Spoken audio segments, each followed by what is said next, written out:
Have you ever noticed something strange about yourself? The moment you realize you're being watched, you become someone else. Science calls this the observer effect. But this isn't just a rule for tiny particles in a lab. It's a quiet psychological law that shapes almost every action you take. Imagine a tiny figure standing alone in a dimly lit room. When he thinks he's unseen, he moves with a natural ease.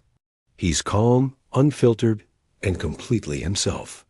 But then, a second tiny figure appears in the shadows, just watching.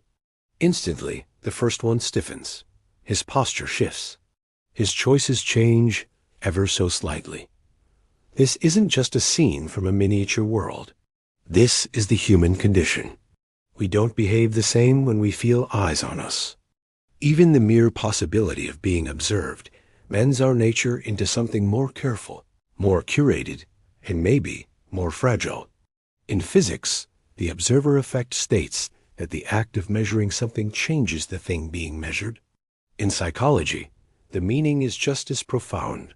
The act of watching a person alters who they become in that moment. You see it in the small things. Notice how your voice might change its pitch or tone when someone walks into the room while you're talking to yourself. Think about that slight hesitation before you speak in a group, or that sudden, awkward awareness of where to put your hands. Your posture, your breath, even the rhythm of your thoughts, it all adjusts. And you see it in the deeper things too. The identity you carefully craft and show online is a perfect example.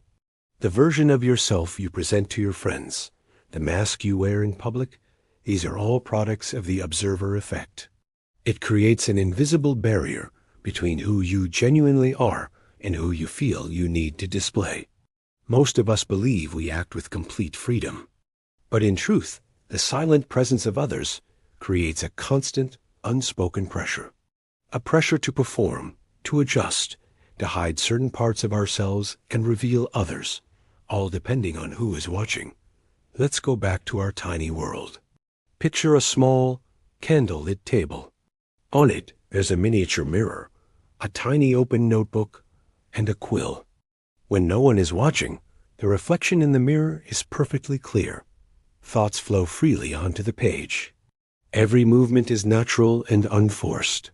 But the moment another figure enters the scene, even silently, the mirror fogs just a little. The notebook gently closes. The tiny world tightens, becoming smaller and more guarded. The observer doesn't need to speak or act.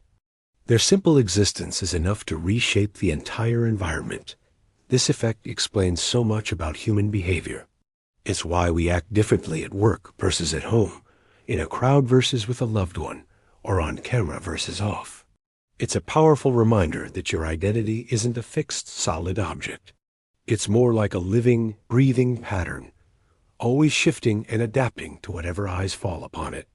This isn't necessarily a bad thing. It's part of how we connect and build societies.